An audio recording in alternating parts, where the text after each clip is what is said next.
with these absolutely incredible panelists.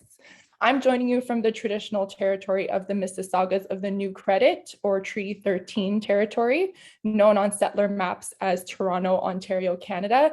As Sherry mentioned, really would love to hear where you're all coming from and recognizing the Indigenous land that you may occupy across the country.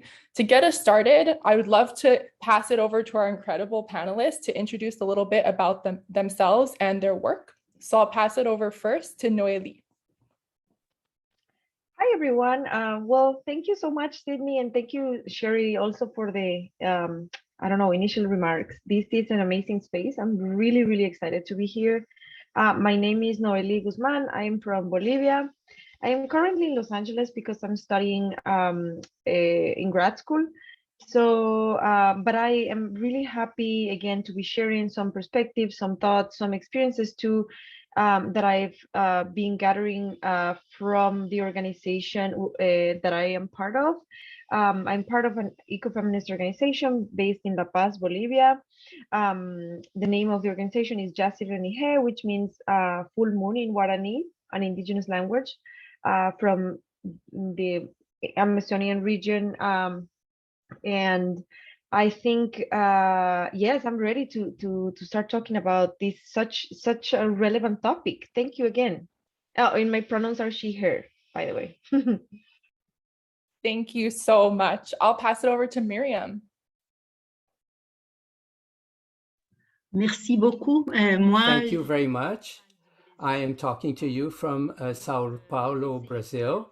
I will try to speak in French. I hope it will work. I work in an NGO that's called a feminist organization. I work especially in a region of Iberia. It's a region where we have the Atlantic forest is still in existence thanks to the presence of traditional communities, indigenous peoples, the Quilombo, Afro-descendants, and the contribution of peasants. I'm very happy to be here with you, especially today, because today is a day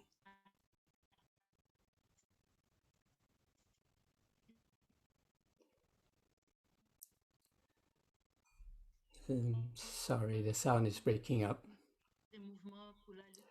For the movements to set for survival. We know that this conference frames sometimes different topics regarding international development. I am happy here to have a horizontal dialogue and that is based on solidarity and decolonization. Thank you. Thank you, Miriam.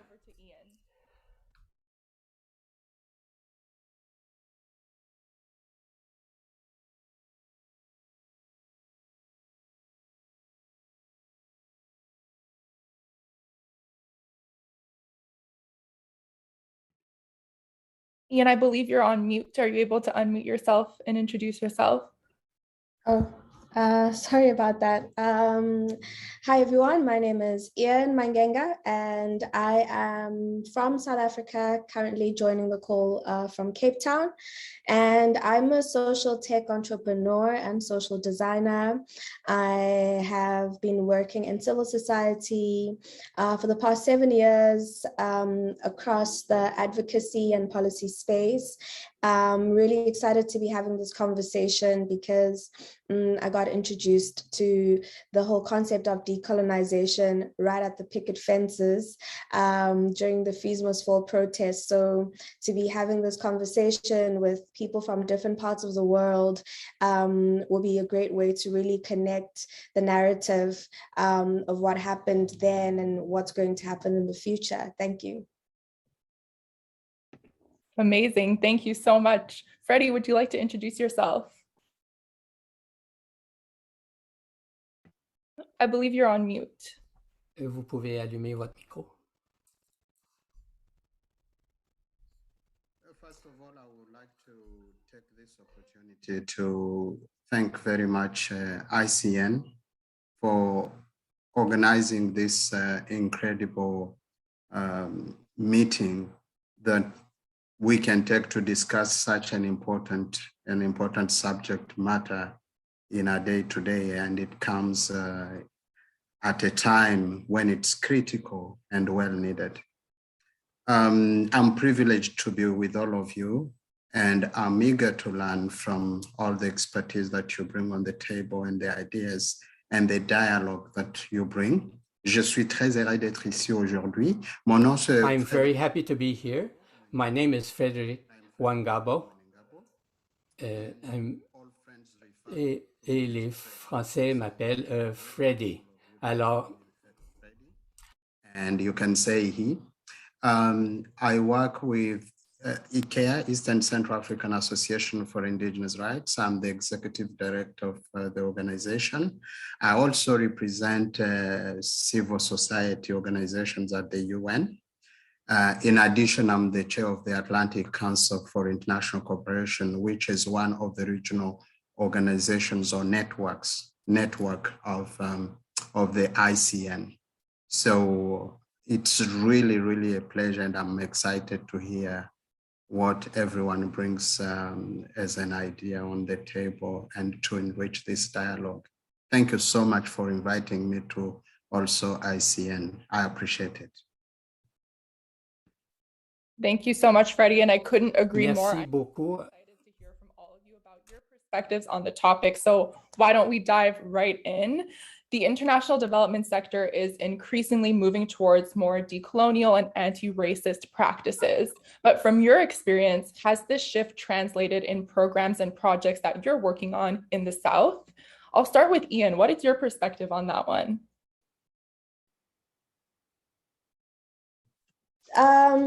Thanks, Sydney. So I'm a bit on the fence on this one. So while I work for an organization that receives grants from the international community and can see that there's a lot of shifts happening in how these grants are distributed in African countries, I also want to begin by asking, who exactly are we referring to by the international development sector? Do we mean the very same communities that are made up of former colonizers that are made predominantly of the West, you know? And I think it's rather convenient for us in these woke times, it's convenient for us to believe that there is a shift happening. But if we look at the past, it took 100 years to colonize Africa, and I'll be speaking mainly from that perspective, right? From 1884 to 1994, the same communities that occupy and hold most power in the international development sector played a very central role in stripping Africans of their dignity and a lot of other things. And today, as it stands, Africa still has the largest poor population, still has the largest number of least developed countries, the largest number of least developed economies. So as much as I want to believe that, yes, there is this shift happening, what I'm mostly interested in is finding out being more critical about the links between the international development sector and post-colonial Africa today. You know, what are the links, and how are they undoing the wrongs, this ominous shadow of colonization, which is so heavy to get rid of? So for now, I think I'll keep it at no. Thank you so much. And I think as someone who is part of the forced African diaspora, or a descendant of enslaved people, I can definitely relate to that messaging. And I'm sure we'll dive more into it a little bit later, but I'll pass it on to Noélie to share her perspectives as well. Awesome, thank you. Oh my gosh, Ian, it's so energetic to hear you say that. I completely agree. I think this is a very complicated question. I do think that it is very convenient to want to think and want to believe that there is like a, I don't know, like a move towards decolonization and decolonial practices. But I think I would ask, what does it mean to decolonize too, right? Like, what does it actually mean? How do we know about a colonial, like how is this being enacted? And I think of what Ian was just saying, and I wonder if we are even ready to talk about a post-colonial world.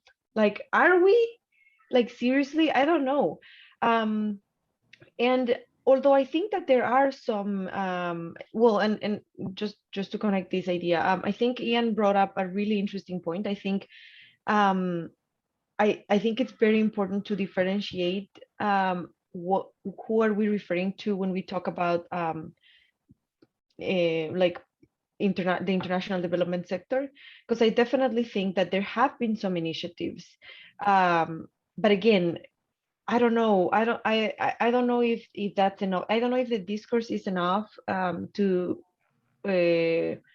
actually think and enact decolonization, because I do believe that decolonization is a process that is like enacted every day, and I don't know if that's enough. And I also feel that I remember that Sherry was mentioning in her initial remarks, she was talking about reconciliation, and I think I don't know if reconciliation is even possible in a context in which underprivileged communities are still being dispossessed every day, right? Like, and so I don't know. I don't know if I would say that that the colonial practices are being like enacted and set in motion at this time.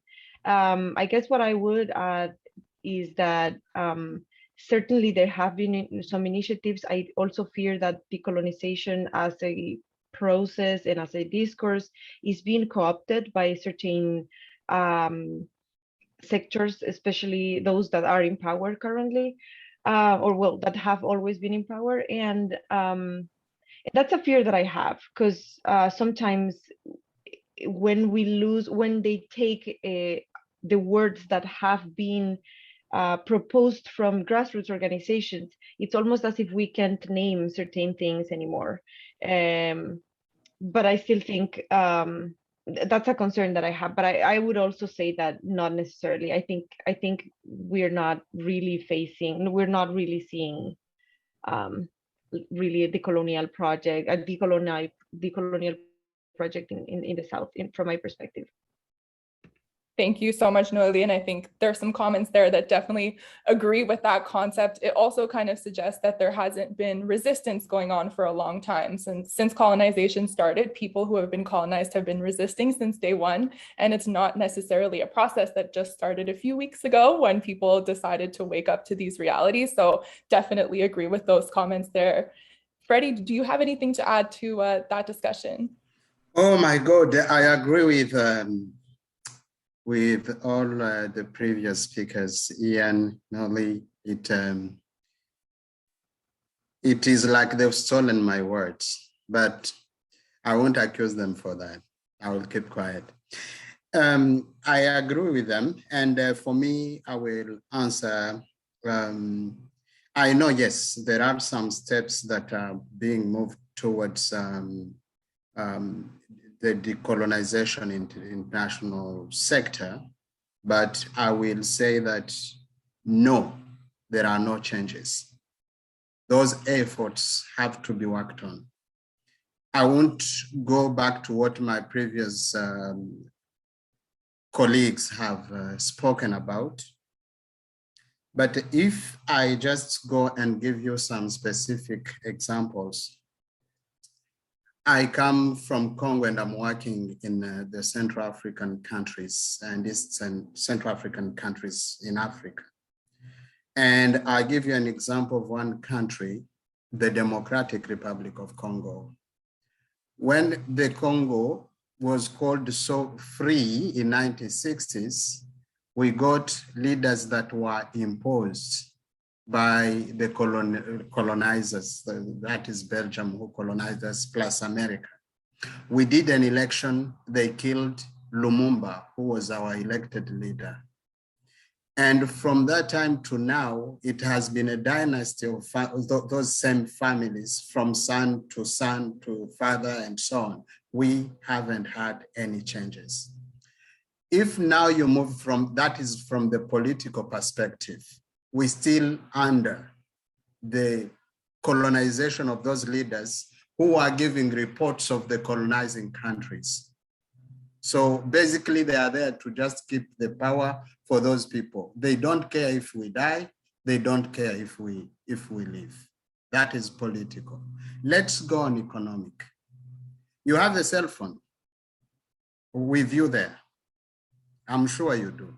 You have a laptop with you there. I'm sure you do. 70% of those minerals come from Congo, globally consumed.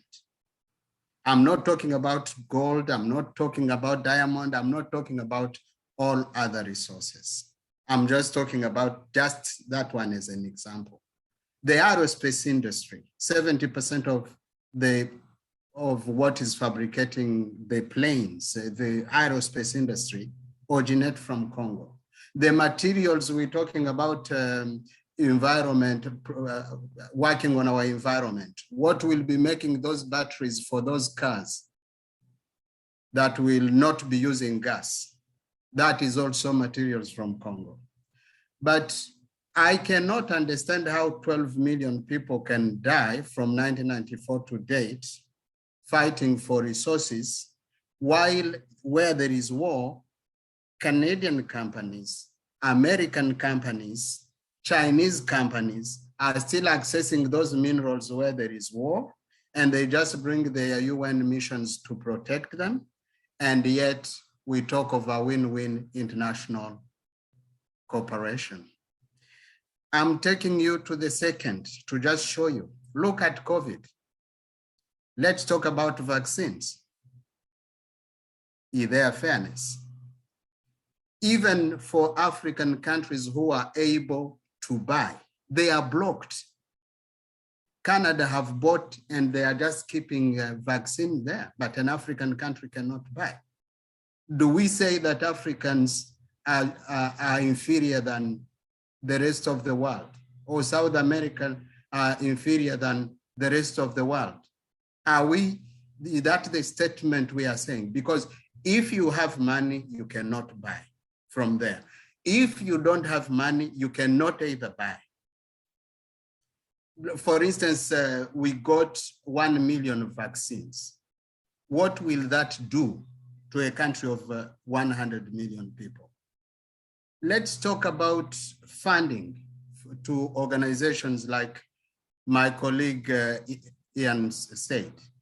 The funding on international cooperation is not balanced. We have to design projects based on the needs of the funder, not based on our needs. If you do it on your needs, you won't get that funding. You won't meet the criterion.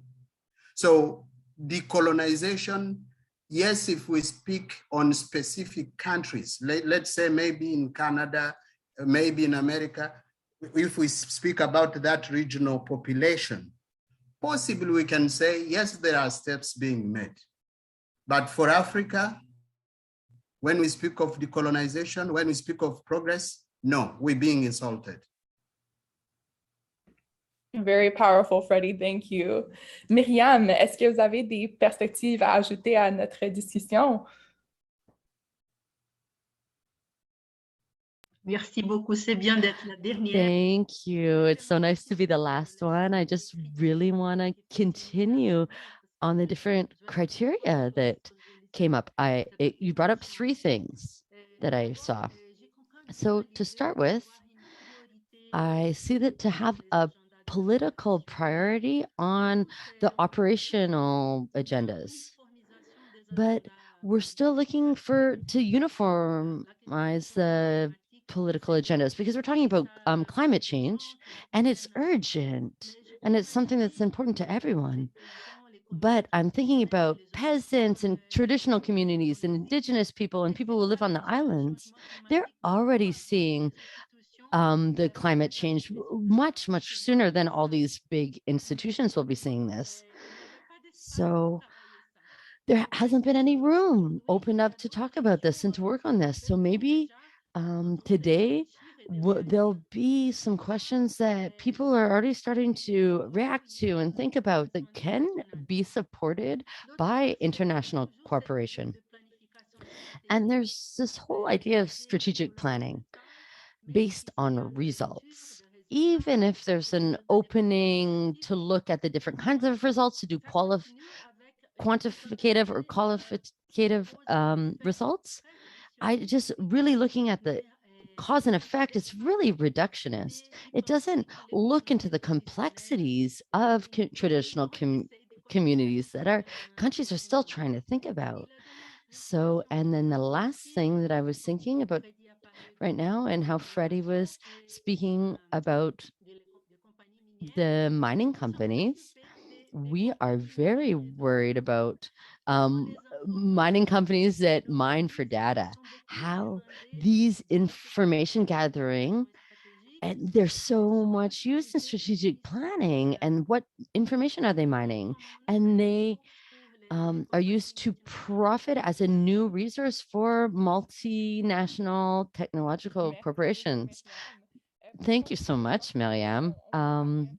We can talk a little bit about the partnerships that we could do to try to make the situation better. So, is there a way to make better partnerships? And I think I'll start with how do we form ethical partnerships with historically marginalized communities in decolonizing public engagement without replicating these harmful practices with that act, which these groups that we form these practices with. So Freddie, do you have something to say? So yeah, I do have some comments. This time I will try to be brief. So yes, it's very important. It's very important to acknowledge that there have been some steps, as I said. For instance, this dialogue is an important way to start, or is an important way to continue moving forward. The creation of ICN has been an important tool to engage organizations in dialoguing.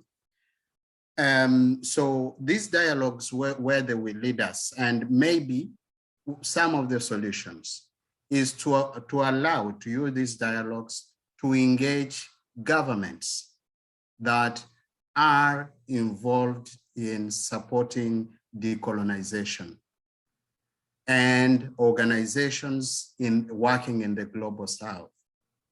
And these dialogues will be on specific issues. They will be on environment, they will be on political, they will be on funding, and they will be on peace and democracy. There is no better advisor than someone working in the region who understands their problems, not an ambassador of Canada in South Africa. Ian will do it better because she understands what the suffering they're having is. The ambassador will give the opinion of the president and of the political parties. It may not necessarily be the reaction of a woman who was raped or who was violated and who can bring a solution on the table. So 1, engage, and 2, engage, 3, engage the local communities and those organizations representing them. In the funding that we are providing to those regions, to those countries, we have to allow it to be the needs in the community, expressed by the community. There is no way the Minister of International Cooperation in the US or State Department will be able to know the needs of my village than my village themselves. That is where consultations come in, and nobody can be an expert in my problems. I can be an expert in my problems, and I need the whole community to come together so that we can express our needs. So we have to engage, we have to collaborate, And the West should stop thinking that they know the solutions to all the problems in the global South. They should stop here, listen, and let's have talk together. It's a win-win benefit. There are people who think that when we give money, for instance, to a country in Africa, is really giving. I've given you an example of the resources going outside from the Congo. The national budget of Congo is 5 billion, but the minerals every year, but the minerals going out is the hundreds of billions.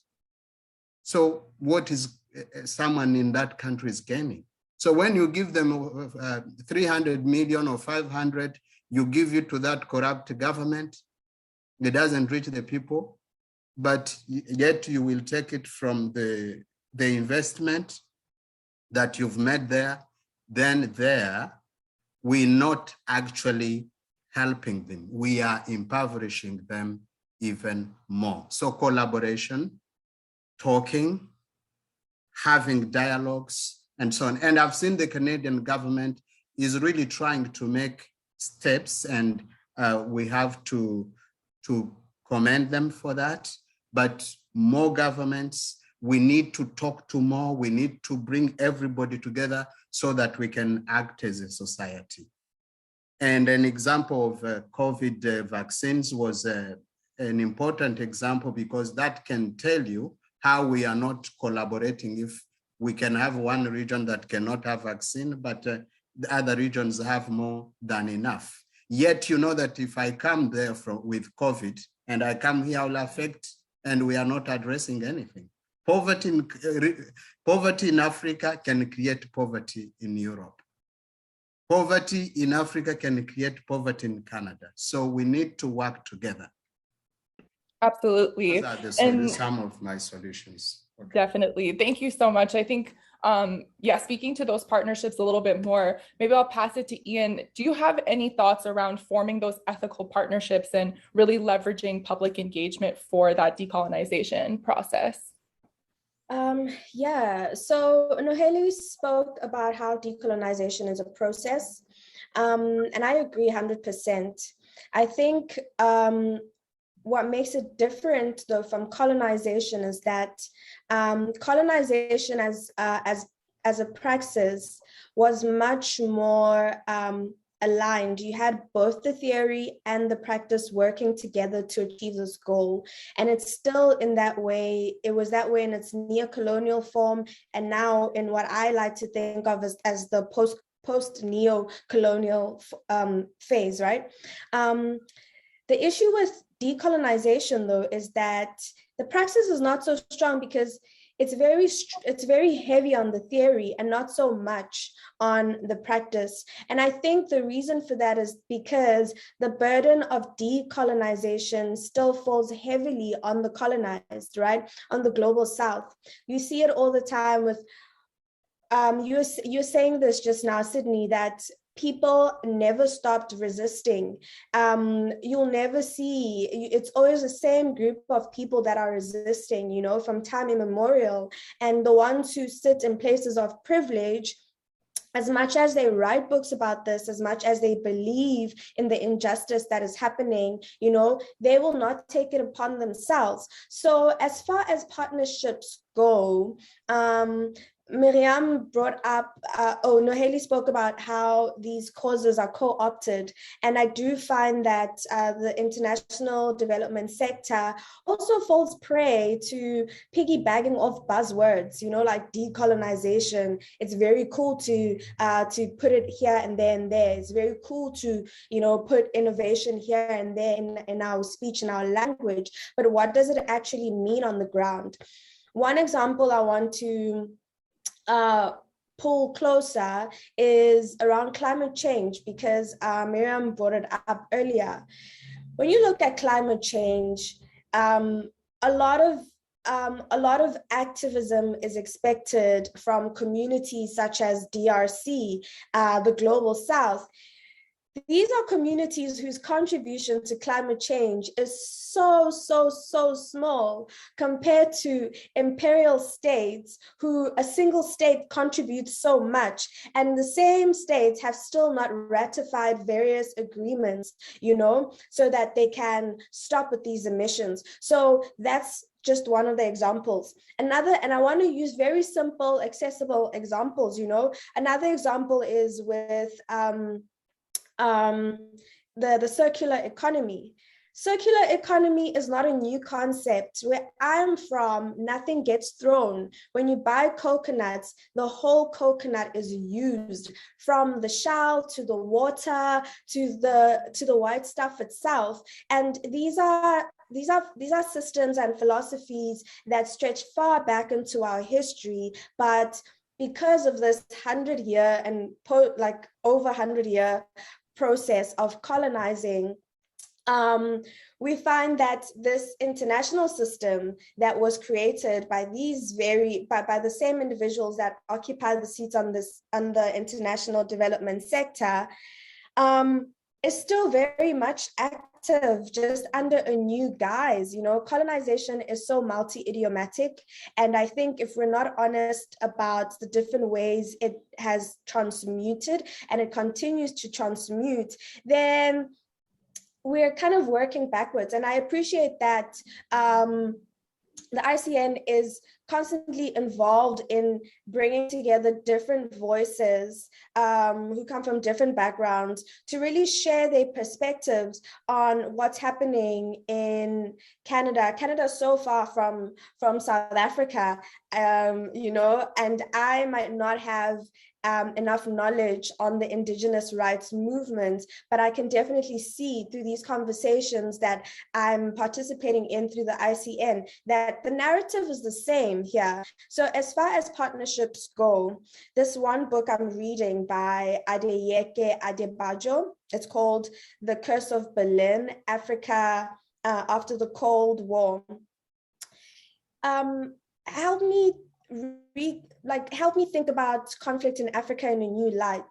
He writes in the book that in Africa, while conflict between white and black is around resources, conflict between blacks and blacks is over identity.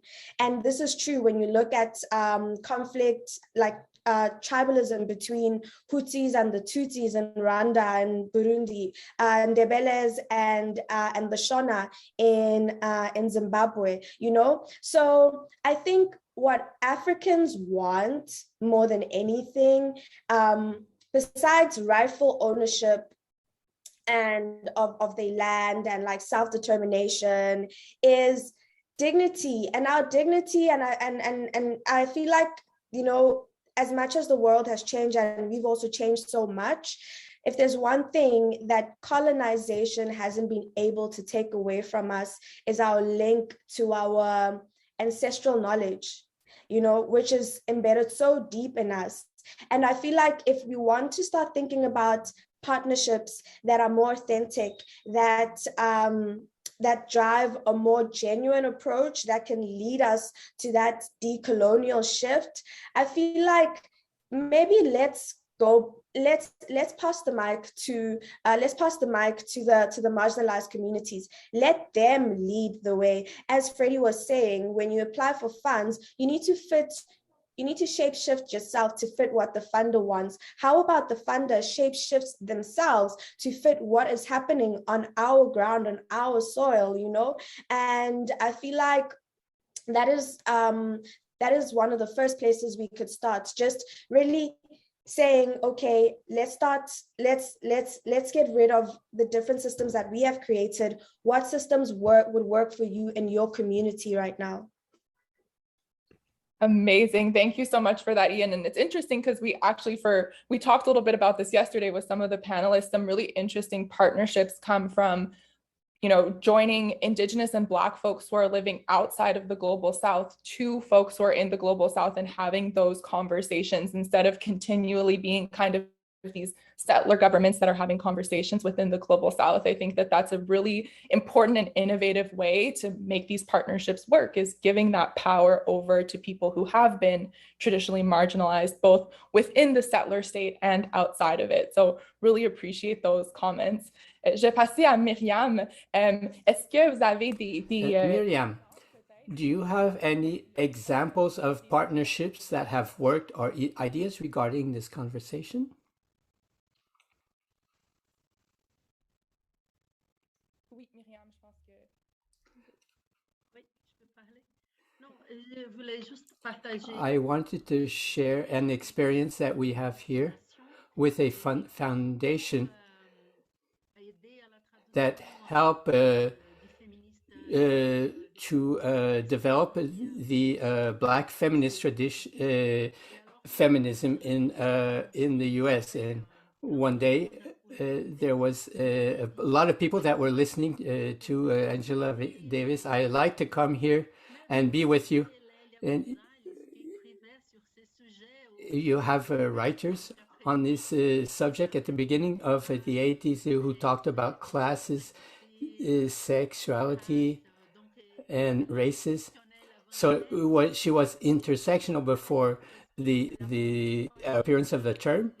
I think that the translations are important to create this dialogue that you talked about. But also it's interesting to invite people to talk about their own experience and write about it.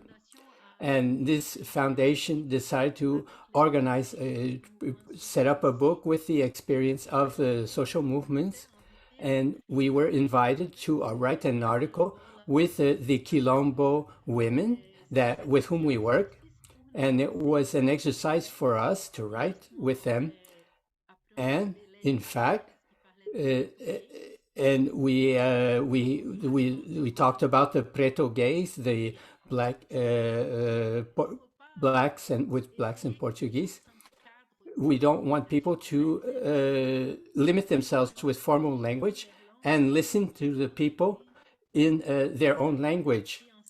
And so we wrote together, and after this, the Quilombo woman wrote other articles herself. So this is something that I want to share with you. And this process of exchanging, of writing between the peoples of the South and the support of social movements that already do this, we have to listen to them, and we have to invite people to write their own experiences in their own words. And I'm absolutely in agreement with Ian with this ethical commitment to keep the words and all the issues that without avoiding the conflicts in power relations that are involved in that. Thank you very much, Miriam. Anything to add around your experiences or any comments you have around those partnership pieces? I think they have covered pretty much everything, but I would add that I definitely think that we need to talk more about the cooptation processes, not only from the international sector, but also from the governments. And I think that's important because it determines to what the extent to which we can not only build something with the communities, but also the ways in which we're going to build those connections, and with whom we're going to be talking, who's going to set the agenda. I think that's very important.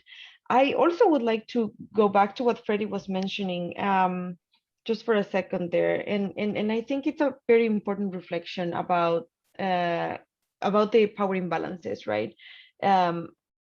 Freddie said in the previous question, asked, no, like, can we talk about a win-win, say, trade agreements? Can we really talk about a fair, just, and horizontal, frankly, and transparent relationship between the international sector and some communities, and even ourselves, like our organizations, right? Can we do that? And finally, I think it's important to ask ourselves, how and if we can decolonize without disrupting the system of dispossession that is like shaping everything all the time, the international sector agenda, the way in which we think and implement our projects. I think this is relevant, especially because I've seen lately that some organizations love to mention, oh yeah, we're funding,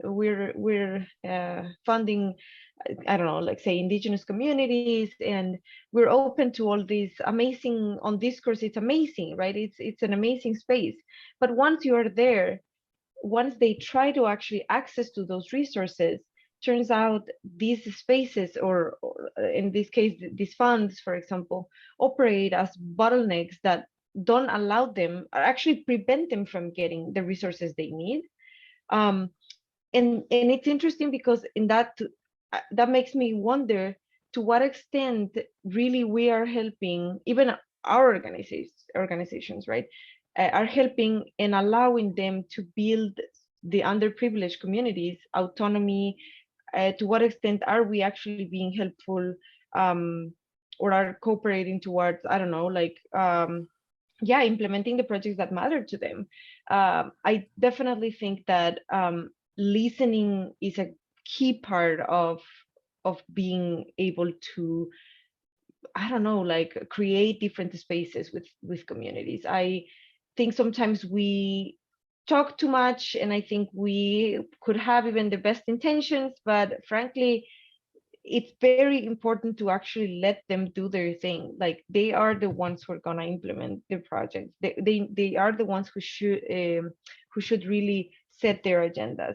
And I mentioned all the things that I was mentioning earlier because I really think that even the funds that are trying to promote decolonization and that are supposed to support these processes are so bureaucratic, are so inaccessible, and are so just like, I don't know, it's really frustrating because I've seen personally friends like trying to file and fill out forms to apply to certain grants and actually work on certain things that would change, the dynamics in their communities.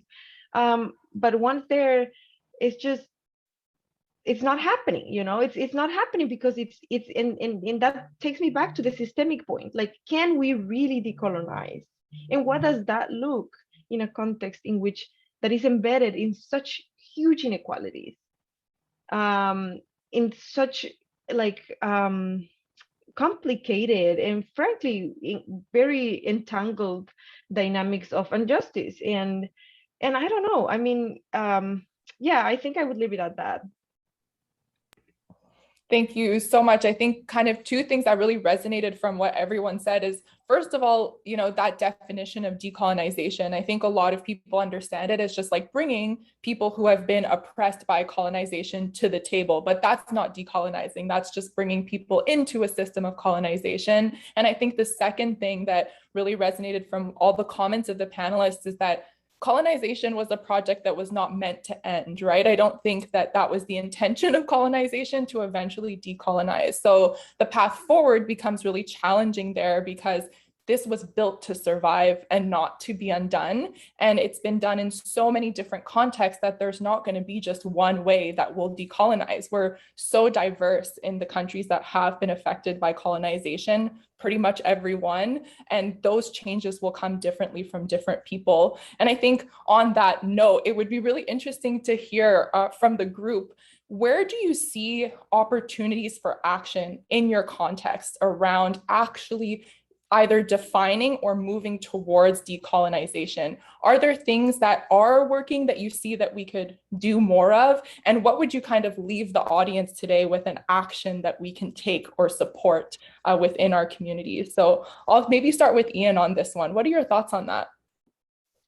I'm going to be really short. As a digital native, lucky to be one, as a millennial, I'm so proud of what the Gen Zs are doing, running with the internet, literally turning this huge globe and, turning it into a global village.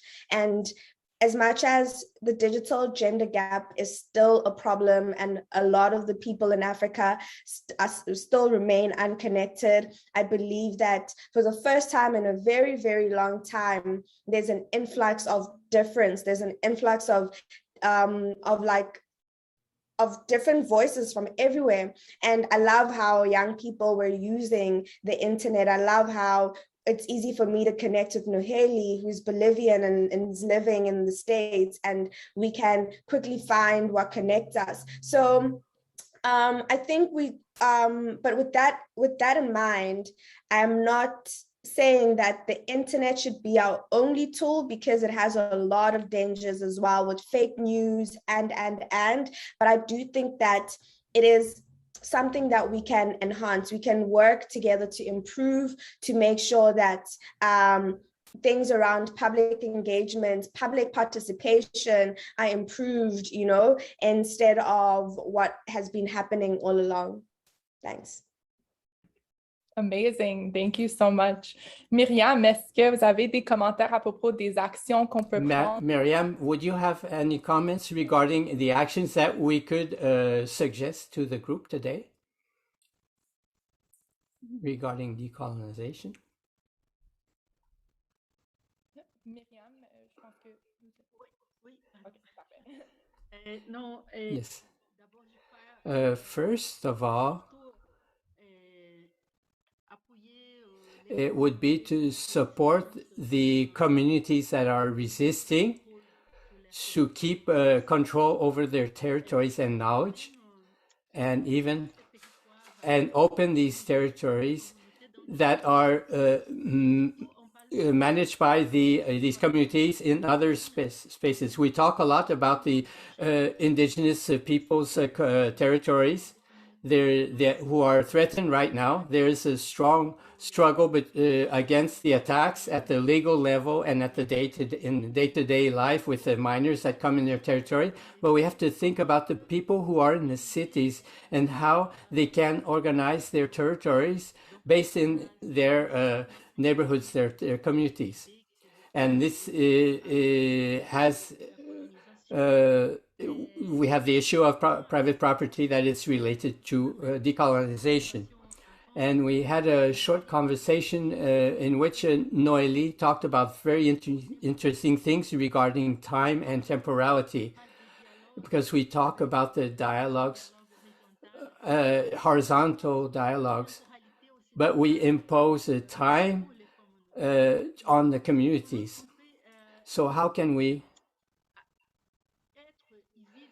be and live the time of the communities with their own works and their own dynamics, and develop ideas and agreements in our agendas and the struggles that we will lead? For example, the indigenous people say, I don't have a clock. We want to have a meeting without an agenda, without a specific time for each item in the agenda, so that we should let the communities develop, use their ways of developing their ideas and their actions. I think we can learn a lot from them. We have the feeling that here that it's the Quilombola, the indigenous peoples, the traditional communities that have the possibility of getting us out of this very complex situation, at least here in Brazil, if not everywhere in the world. Thank you. Oh, another thing, I think it's important that we talk about the inseparability of the rights. I represent the World Women March in the mechanism of civil society at the FAO, and I'm impacted by the fact that the Canadian government is proactive regarding women's rights, and should be proactive it's also proactive with the industrial agriculture and the green revolution. This is a complete contradiction, and we should work to avoid, I don't know how to say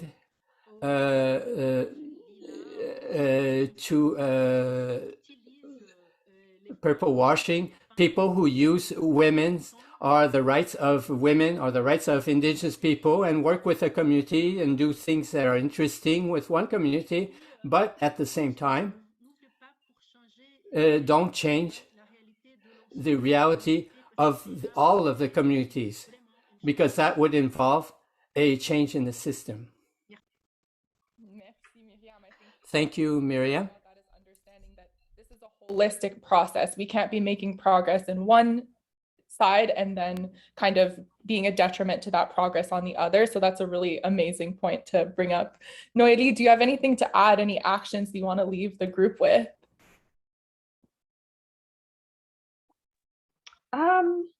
I think I don't know. I definitely think that we should really try to envision a different dynamic with certain communities and with our donors in, like, because sometimes we are the intermediaries, right? Between the donors and the communities. So I think listening, letting the communities talk is really crucial here. I think everyone has covered a little bit of the rest of the things. Yeah, I think I'd leave it at that. Amazing, thank you. And Freddie, do you have anything you'd like to say around some actions that you'd like to leave the group with? I would like to say that, like I said before, there are some countries that has made progress, and I think it's important to use the international systems that are around to see how we can change the situation. And it's very important that dialogues have started happening. Before, a Black person could be killed by police in the United States or anywhere, or be arrested illegally for no reason. And that is system of colonialism, because someone thinks a Black person is an inferior to them because they are Black. There is also somewhere we have to start those dialogues from. And that's where the countries will come to help us. I can give you an example. We have the United Nations. The United Nations is the instrument of peace to regulate and to bring us to the same level of democracy, of development, and enjoyment of our rights.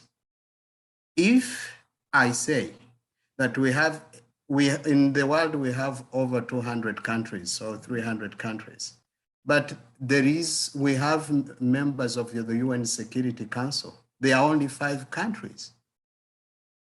When we have maybe 200 countries members of the UN and 5 delegate themselves to be the UN Security Council, deciding with veto powers, is that democracy or is that dictatorship? Africa has no veto power, and yet it's a continent. And we're talking here about peace. And I think that in the global south is where we don't have peace. Africa is the most poorest, and the mission of the UN is to alleviate poverty. How on earth can we think that the world will change? And yet we are running on bad principles. If we have the same solutions over time, over and over, will we have different results? If Russia has a conflict with an African country, they will block all the votes on whatever can help them or can bring peace or democracy. China can do the same. America can do the same. The entire African continent cannot do it. Even if you put all the southern countries of the Americas together. So the house has no foundation. A strong foundation is needed so that we can build a stronger world. And for me, I think those are some of the solutions, and that is where the whole world need to focus on. If Canada wants to defend women's rights, they have to also allow those countries, women in those countries where women are being sidelined, to be represented where decisions are made. If America wants to help democracy, which is an impediment to development, they have to allow those communities, those countries who are not represented, to speak for themselves. It's no longer good to just make beautiful speeches and less actions. In Canada, this is what Indigenous people have been asking for. We need to be on the table. We need to be represented. Something you do without me, it's against me. So that those international instruments will be a transformative way that the public engagement can go on. But at our level, as ICN, in public engagement, we can continue doing this. And you see that COVID has been something bad, but it has also allowed us to learn and to be more useful to internet and to instruments that can help us dialogue. And Zoom is the best way. Without bringing Ian from South Africa or Miriam from you are in Brazil, Miriam. Without bringing them here, voila, we are getting their ideas. We are benefiting from them. We are learning about what is happening in their world and region. I think this is so important, and this is, je pense que l'engagement dans le dialogue. I think that engaging in dialogue, as you've done in this wonderful way, we're all learning to learn from each other and learning new things, and we want to continue to contribute to this dialogue. And so maybe today we'll see it as very negative, and we are bringing up negative points, and we're showing the reality that exists. But I really think it, from the shadows, we're seeing the light, and that we will be able to follow and create light for the world with this dialogue. So thank you so much, Freddie. In that as well, because I can see in the chat that we have some calls for systems change, kind of changing those power structures to really allow for those spaces to be open and actually yield power for those communities instead of just being a tokenizing experience or something along those lines. So I really thank you so much to all of our panelists for really diving deep into this conversation, and more importantly, for having a critical conversation around this, because I think if we don't speak about the truth and our true experiences, it's really challenging to move these things forward. As you've all said, we have to be really honest about where we are in terms of progress. We do have a little bit of time left, so it would be great to take some questions from the audience who's still here. We have a few already in the chat, but also encourage people to put their questions into the Q&A. And one of them is really interesting, and I think something that we touched on a little bit, but haven't really dived deep into. But what is the difference between kind of the approaches to decolonization and those participatory approaches that have been talked about in development for a long time? Does anyone from the panel have anything to speak on around that difference, or whether it's really just an extension of those practices? Ian, it looks like you have something to say. Yeah, I'd like to try myself here. I think the difference is that the dialogues that happened during colonial times, and I'll say maybe in like pre-1994, were about integrating marginalized communities into an oppressive system still. Whereas with what's happening here is we know the other alternative, and that's where we're not trying to go. So we have a better idea of what the future looks like. Whereas in 1994 times, we didn't have an idea of what integration would look like post these 100 years. It was more of, I know in the South African case with the CODESA meetings, it was about us having a seat at the table. Whereas now it's saying, actually, this table does not make sense at all. We don't even like what's being served on this table. And where did you get the resources to build this table? So maybe let's do away with this table and maybe let's just sit around a tree. I know, I hope that analogy works. I love that analogy. And I think that that's a great way to think about that, a complete reimagining of the system, right? Not just trying to bring people into a system that doesn't work for them. We have another question here that just came in, and maybe one of the panelists would like to touch on it.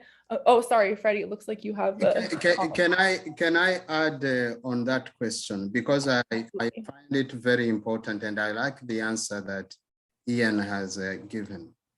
You know, when a woman or a person is coming from a very, very abusive relationship, they are traumatized. Or when a child comes from an abusive relationship, they are traumatized. They have no time to reason. They have no time even to see what is happening. And sometimes the person making them suffer, they can think that they are their own saviors at that time until they have the time to digest. So it's that time of us when we had the first dialogue with colonizers for freedom. And by the way, it was not a dialogue, it was fighting. People fought for it, people died for it, people were cut hands for it, and people were imprisoned for it. There are families that are no longer there. So that time, I cannot call it a dialogue. It was an agitation. And through that agitation, the colonizers did not free the people. They created structures to hold them captives as long as it can go. And that is why we're still here today.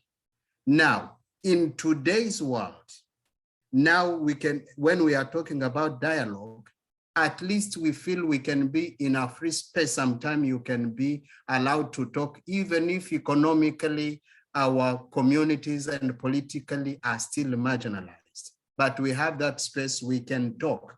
And it's not yet come to the dialogue until people are completely free. Because when you see we have a president, for instance, we are not free of him. He's part of that system that was created. You cannot just come from any community in my country and say, I will lead, even if people want you, even if they voted for you, nobody will give you the votes.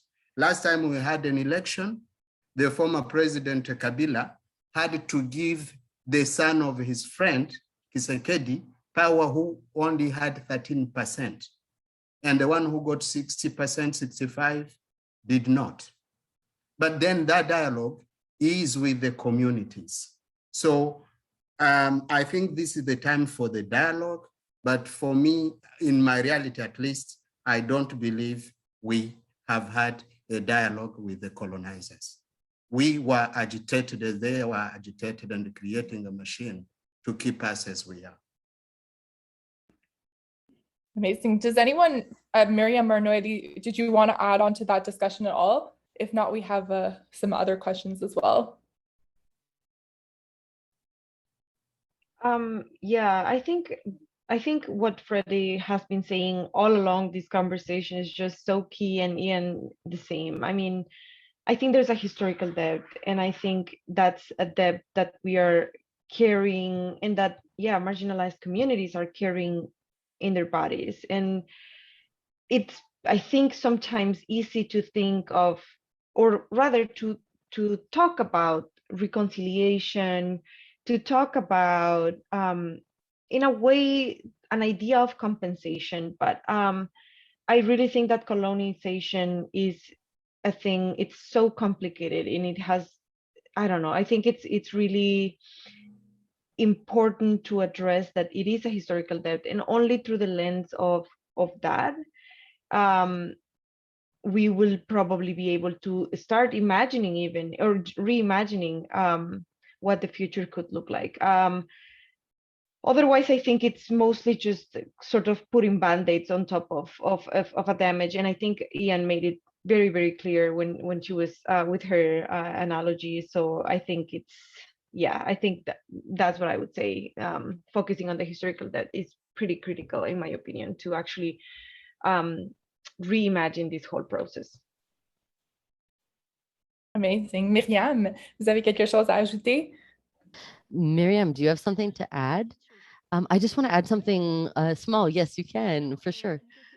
So I just wanted to talk to bring it back to the technology that we've been using, and just to be around a tree is not the same, because to be able to support alternative technologies, the things that different platforms that don't have or free ownership events, right? That are, we use these like Zoom that's been so developed, but some of us who are trying to decolonize the world and we're on va aider dans ce sens d'une communauté qui construit une connaissance, une communauté qui construit une technologie. Communities that create knowledge and create technology. Maybe they're not experts in digital things, but it's supporting people to be able to meet problems and find solutions to these problems. Maybe just for our last question that we'll share with the group is, since we're not really in a place of defining what decolonization is or what it looks like in this context, what actions can we take, or what actions would you recommend that organizations who are listening here could do as a first step towards kind of in public engagement, in communication, really centering a decolonial approach? Does anyone have a recommendation to give to the people who are looking for something that they can do after this?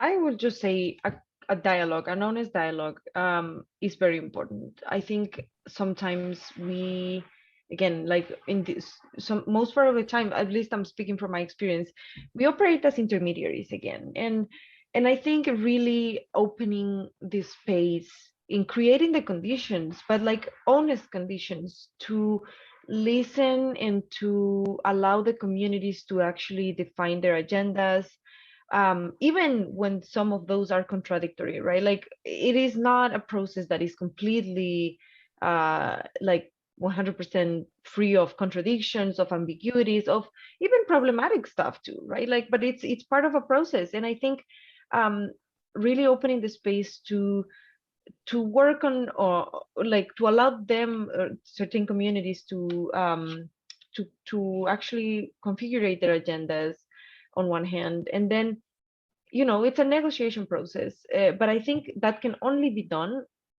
when one is willing to position ourselves in a position of horizontality. Like only then I feel in sort of giving up our power, so we will be able to start thinking of what do we want, like of decolonizing, really. Otherwise it will still be operating in the same power structure. I don't think, I think those would be my first steps toward thinking decolonization. Amazing. Ian, it looks like you have something to add there. Yeah, I would actually, adding on to what Noheli's saying, I would stretch it a bit further and saying, being more cognizant of the nature of the dialogue, right? Because to give you an example, in South Africa, when you go to rural areas, there's something called imbizo. And imbizo is a dialogue. We could simply be having imbizo now, where different members of the community come together to discuss issues affecting the community. But what's different about imbizo is that firstly, it's called imbizo, and how it's and how the process unfolds is particular to the community's style of engaging and interacting with one another. There's food involved. There's, all those cultural nuances that go unnoticed in these type of platforms. So I would say adopting a slightly less colonial anthropological approach where, and I say anthropological, where we first study these communities, who they are, what they like, what they dislike, how do they talk to one another. Because if you're going to go to my grandmother's village and you're going to hire out a nice hall and nice chairs, that is really nice, but it's not gonna hit home. We need to speak in their language and speak to them where they actually are. Incredible. Totally agree. And I think food is something that's really big to that as well, is like, inviting people to these spaces. It shows a sense of reciprocity that's super important in so many cultures. And it looks like, Freddie, you have something you wanted to add too. I agree with Ian on that idea. We need to take few words so important. Decolonization. When we take it, we have to put collaboration and we have to indigenize it. It has to fit realities. So those are the first solutions. The second solutions, if there is any organization funding here on this online platform, they should also try to look for ways to support organizations in the global south with local solutions. Local solutions cannot be described here. Local solutions can only be described from there. And that does not mean that accountability is not there. It's not what I'm saying. But I'm saying looking for those solutions to enable people who can do the work in a local context. I don't want to mention any organization, but if you see, for instance, organizations, most of them being funded by Global Affairs, Canada, it's very hard to find a Global South organization being funded. But yet those international organizations still need the partnership of local organizations. If the project was 11 million, the organization on ground will be given 200,000 for 5 years. And they will be the ones to report to do ABCD. But the international organization will have more. So how can you bring solutions to me if you don't trust me that I'm able to work on my solutions? So we have to work with organizations on the global south. And we don't have to let them just use our vocabularies, innovation, let's say groundbreaking and so on. Let them use what fits them. I can come to your house and you will cook for me a very good meal, but if I'm not used to it, it will still give me, I still have bad je vais souffrir dans mon ventre parce que ça va me faire du mal. I'm gonna suffer in my stomach, even if the food is good. Let me use what is near to me. Local solutions is the way to go. But collaboration, indigenizing, and decolonizing. Then decolonization, we can find a solution. And we have also to work on institutions. As I said, we don't have to stay on bad premises, wishing that anything will change if we are on bad premises. For instance, if the former US president decided, Donald Trump, to say that the whole Africa can be on fire today, and he has that power through the UN, he can do it because no African country can stop him. He has that power. So there is no balance. We have to have a win-win. Absolutely. And Myriam, did you have, est-ce que vous avez quelque chose à rajouter? On a juste quelques minutes. Donc Would you like to add something, Myriam? We still have a few more minutes. Oh, thank you. I see. We have in the chat is a discussion on indigenization and decolonization. I don't think that it's one without the other. I think that they go in the same direction, and they're processes that can be simultaneous. And there are several ideas regarding this. I also saw there's a question: how can we leave a colonized subjectivity? And this reminds me of Frans Fanon, who talks about the fact that the race was created by the white man, that he was projected this idea on the others. And so I think that it's important for indigenous communities. We have to humanize them and not fix them in a picture. And I think that the other thing is an experience is to live with this. I think that it is stronger. We are in solidarity missions. We shouldn't organize them according to the agenda of international cooperation, but rather in the moment that the local communities don't need this anymore, and where they can, and support them when they face the police repression and the transnationals exploitation. And so everything that resists shows that something isn't working, and we have to develop solidarity in the resistance. It's as if living this allows us to imagine, to resolve the emergencies, to eat, to drink water, and in the emergency can emerge a new society. Thank you. Thank you, Miriam. Just for arranging this discussion and having this really important dialogue. It's just been such a privilege for me to be part of this discussion with all of you, and also to the audience that's been super engaged in sharing their questions as well. Really appreciate all of the thoughtful remarks here. And I think we'll be able to share some of the things from this conversation afterwards. I think that it gives us a lot of food for thought for moving forward. And since we only have a few minutes left, I'm going to pass it over to Sherry from the ICN just to follow up with our final remarks. But again, a huge thank you, and thank you so much for including me in this great discussion.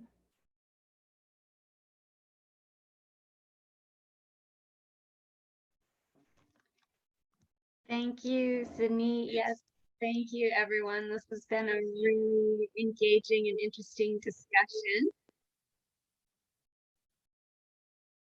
Sorry, I've been listening to the webinar in French, and I didn't know if I could hear myself speaking in English and hear the interpretation in French at the same time. Sorry.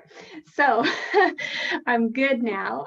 Yes, thank you so much to our panelists, Noelle, Ian, Miriam, and Freddie. You've given us a lot of things to think about critically, and to really, I encourage everyone to take, what stood out to you back to your communities and continue these discussions. And like Sydney said, yeah, thanks for engaging in the discussion through the chat, everyone, and for attending today. Thank you for moderating, Sydney. It was really fantastic. And I also just wanted to say thank you to the ICN staff, Judy, Annette, and Roshni, for organizing the webinar and doing all the background work in the lead up. So we'll have more webinars coming up. You can have a look at the ICN website. We've always got things coming up. And so thanks again to everyone for coming, and we'll just wrap it up there. Yeah, it's been a great discussion. Okay, see you next time at the next ICN event.